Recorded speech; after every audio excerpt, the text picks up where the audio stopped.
He's a fashion photographer, meaning he works alongside many beautiful women in his profession. Stylists, hair and makeup artists, and of course, models. This is actually how we met. I modeled my way through college and he photographed me, after which we became friends and eventually started dating. We have been together now for almost 3 years. I've since stopped modeling, but he is still a photographer. Never once in our relationship has he given me any reason to question his fidelity. With the exception of me, he has never dated or even befriended any of the models he has photographed.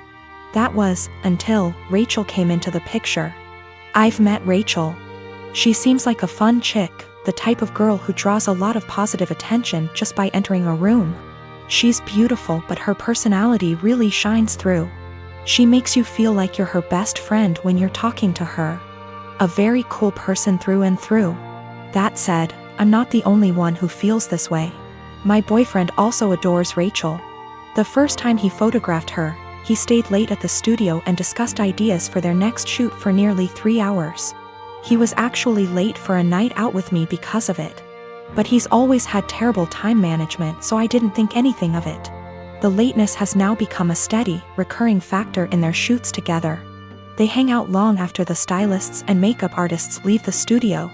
They also text a lot, and he's always smiling to himself and laughing when he reads the messages she sends him. At first he would show them to me and try to include me in on all the fun, without me asking. But he abruptly stopped doing that around 2 weeks ago.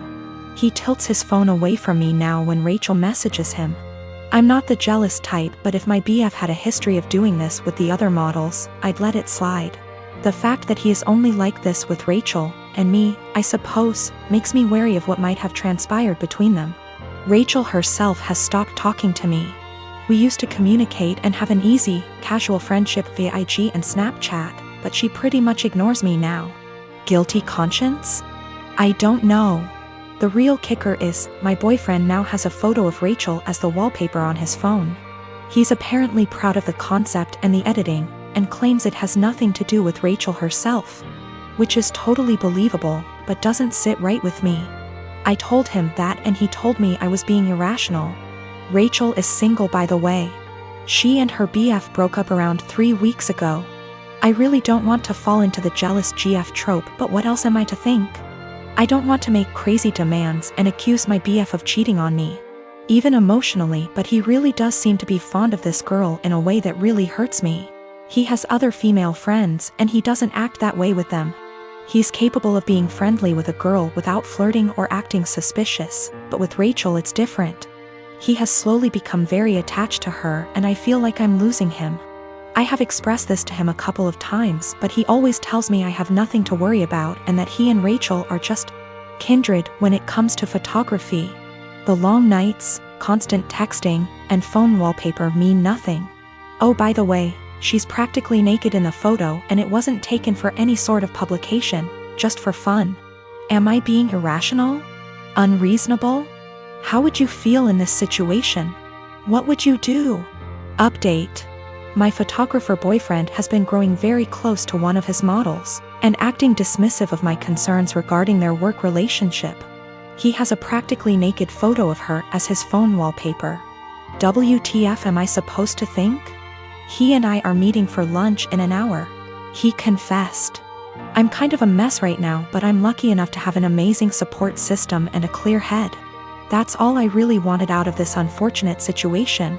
My boyfriend, ex-boyfriend, has never taken nude or even partially nude photos of me. Although I modeled in high school and university, my primary focus has always been stage acting. He took my headshots. That's how we met. Not that it really changes anything. Just a bit of insight, I guess. When we were younger and when the relationship was newer, I would accompany him to his shoots all the time. But my own career is very time-consuming nowadays. I know of multiple model/photographer relationships where they accompany each other to every shoot. And I've nothing against doing that, but I personally would rather just trust that my SO is on their best behavior. Obviously what happened here kind of squashes that, but I stand by it. If I have to be there in order to make sure my SO faithful, chances are they'll find other ways to cheat. Okay, now for the good stuff, or I guess, the bad stuff. I met him for lunch Friday afternoon. We went to our favorite sushi joint overlooking the ocean, and I ordered more than I could handle, stuffing my face while trying to decide how to broach the topic of Rachel, but most importantly, our relationship. I went into that meeting with a righteous, ass-kicking speech prepared, but I forgot every word of it almost immediately after we sat down. I guess he could tell there was something on my mind, because he asked me if I was all right, if he had done anything to upset me. Snorts. Yes, Ian, you've upset me very much, actually. As soon as I gathered the confidence to look him in the eyes, I point blank asked him, "What's going on between you and Rachel?" His mouth flew open as if he were completely and utterly taken aback by the implication, but I cut him off with, "Do not bullshit me." I tried my best not to let anger get the best of me. I really did. I wanted to stay cool, calm, and collected like so many women on this sub. You know the ones. Those intense stories of cheating husbands wherein the wife takes to relationships, garners a ton of support, and then updates us later with a well-constructed storybook post detailing the evidence she has collected against him and the meeting she had with her uncle or sibling, who just so happens to be a divorce lawyer. Yeah. I'm not a badass like that. I wish I were. But I'm honestly just an overly emotional doormat, and I knew going into this meeting that I was either going to cry or gouge his eyes out with my mind. Because I had somewhere to be later, I took a hard left and got super angry. He could see it in me, the anger bubbling over. The people in the restaurant were starting to stare at us, too. In order to save face, I threw money on the table, with tip, and told him to meet me in the parking lot. If I'd had a switchblade on me, I can't say for certain I wouldn't have channeled my inner jet and beat his to the pavement. Kidding. Totally kidding. We met inside my car. He climbed in after me, his head down as though he were ashamed or, I don't know, guilty? I asked him how, and he explained everything to me. No preamble whatsoever. The moment he met Rachel, he felt some type of way towards her. He couldn't tell whether it was just a silly crush or something more, but he knew she felt it, too. How cute. They kissed the first night they met. The night he nearly stood me up. They had crazy, emotional, forbidden intimate the night she and her boyfriend called it quits. And they've been ever since. He mentioned he has always used a condom with her, but I don't care. I'm getting tested. I should mention Rachel was the one who was broken up with in her previous relationship. I don't know why or how. I didn't ask and I don't care to know. Funnily enough, Ian said he doesn't want to be with Rachel, he wants to be with me. And he even provided text messages to show that he's the one who decided not to pursue anything with her on official grounds. But I told him I give zero about what he wants. And unless he can go // his eyes, he should get the out of my car and erase me from his mind before I erase him. I literally said that. In any case, I went home later that day and drank a lot. My friends and family, and most of Ian's friends and family, have rallied around me in support. I guess he told his mother we broke up and how it happened, because she called me this morning and said she's disgusted with her son and that if I need anything at all, she's always there for me. For real, I'm going to miss his family. They're good people. The best people. This is my first adult breakup, by the way. The type of breakup where you're required not only to break up with your so but with their family and friends, as well. These people you've spent so much time getting to know and growing to love, are suddenly not in your life anymore, and it's, well, it's kind of daunting, really. Daunting and sad and infuriating all at the same time. So, that's the conclusion to this story. That's what happened. P.S. He admitted to cheating with Rachel and then I dumped his. So far, his mother, his teenaged stepbrother, and 2 male friends of his, have reached out to me saying how disgusted, ashamed and embarrassed they are on his behalf. On top of 3 mutual friends. It hasn't been 2 days yet. My wife and I have a 2-year-old son and have been married for 4 years. Our anniversary was a month ago and we found a nice, secluded cabin on Airbnb and rented it out for a long weekend getaway. My wife asked her parents if they would be willing to watch our son, and they agreed as long as we dropped him off at their house. That worked for us since it was on our way anyway. I was raised Lutheran and my wife was raised Catholic, but neither of us currently go to church and have not had our son baptized. My mother-in-law knows this and hates it. She thinks our son needs to be baptized or he will burn in hell. She's that kind of Catholic. So we go on our trip, and when we pick up our son and ask how the weekend went, mother-in-law says everything went fine and that she has saved my son's soul from the devil. I ask her what she meant and she says she had our son baptized that morning at her church. I tried my best to keep my cool so I didn't scream at mother-in-law in front of my son, but I pretty much grabbed my son and left. On the car ride home I was fuming and told my wife as calmly as I could that this would be the last time her parents have our son unsupervised. She tried to downplay what her mom had done, but I told her we need to wait until we get home to talk about it because I'm not fighting in front of my kid. When we got home and had a chance to talk about it, things got heated. I told my wife I no longer trust her parents with our son and that if they did something like this behind our backs, I can't trust them to respect our wishes as parents in the future. I said this was a huge breach of trust and I will forever look at her mom differently. She continued to try to defend her mom, saying that she was only doing what she thought was best for her grandson. She even downplayed it by saying that it's just a little water and a few words and we don't go to church anyway, so what does it matter? I told her that under no circumstances will I allow her parents to watch our son by themselves again. I said that we can still let them see their grandson, but only if we are present. I also said that if she doesn't see what the big deal is with this situation, that maybe we aren't on the same page as parents and maybe we need to see a counselor. She started crying and said that this isn't the kind of decision I get to make on my own, and I'm an asshole for trying to tell her what kind of relationship her parents can have with our son. I told her that I no longer have any trust or respect for her parents and that I don't know if there's anything they can do to repair that. I told her what her parents did was unforgivable in my eyes and they put themselves in this position to lose privileges with our son. She's been trying to convince me to change my mind for the last month, but I'm not budging. To me, this is a hill I'm willing to die on.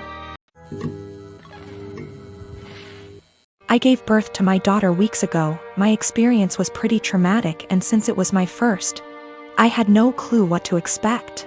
When I went into labor, I had the most difficult time of my life. I was in pain for hours. My mom was with me, but she had to go, and my husband was with me the entire time. I did something so embarrassing in the delivery room. I pooped myself, which was unexpected and I don't know, but it was embarrassing, and although my medical team were very professional about it, my husband couldn't help himself and started laughing about it later and even telling my family about it, but they didn't react. Just didn't find it funny, and neither did I. In fact, I found it embarrassing, and I already told him to stop bringing it up, especially when he started joking about getting me diapers for my opsies. It got really tiring and chipped away from my self-esteem and confidence. We were with his parents celebrating New Year's Eve together when I excused myself to the bathroom. While I was getting up, he made a quick remark and said, "Oh, yeah, you should go quickly because we don't want any accidents just like the one we had at the hospital. You know what I mean?" While blinking at me. His family actually laughed and brother-in-law commented, "Good one." I was astonished and so angry and ashamed. I literally just lost it on him and yelled at the top of my lungs, calling him a cruel and insensitive jerk, to be using the difficult experience of birthing his child as a joking matter and humiliating me in front of everybody. He was shocked, staring back at me and not saying a word. All went silent and I just stormed off to the bathroom till we left, and that was when he snapped, saying I messed up by talking to him like that in front of his family during dinner. I said I couldn't hold my tongue for that long, and after he kept joking about an embarrassing thing when I told him to stop. He said he was just joking, and I went overboard with my reaction, and also, I should have sucked it up and waited till we got home so we could address this privately, and I could even yell at him as long as I wanted. We argued about it after we got home, and he kept saying I humiliated him in front of his family during the celebratory evening by being petty and trying to one-up him. He even said I should have laughed along, not fly off the handle licks that. I have 3 siblings between the ages of 10 and 18. I'm the oldest, fourth at 25. Every year on every single one of our birthday, we're expected to celebrate my mom as well. We've done it since we were little. It was taught to me as giving thanks for carrying plus giving birth to us. Which I'm all for. I am grateful as we wouldn't be here without her. The issue is though, it becomes less of our birthday and more so an anniversary for the day our mom gave birth. Every year on our birthday our mom gets gifts too. As we got older, we're now expected to get her monetary gifts, and not cards, or homemade stuff. Just recently was my birthday and I was gifted some much needed clothes and dishware for my new apartment. My dad however got my mom a new MacBook. My siblings all got her gifts too. My youngest brother isn't expected to give much. But my 16-year-old sister and 18-year-old second brother work so they're expected to give gifts too. My sister pulled me aside before my birthday and said she was sorry she couldn't get me much. She got me a sweater, I love it.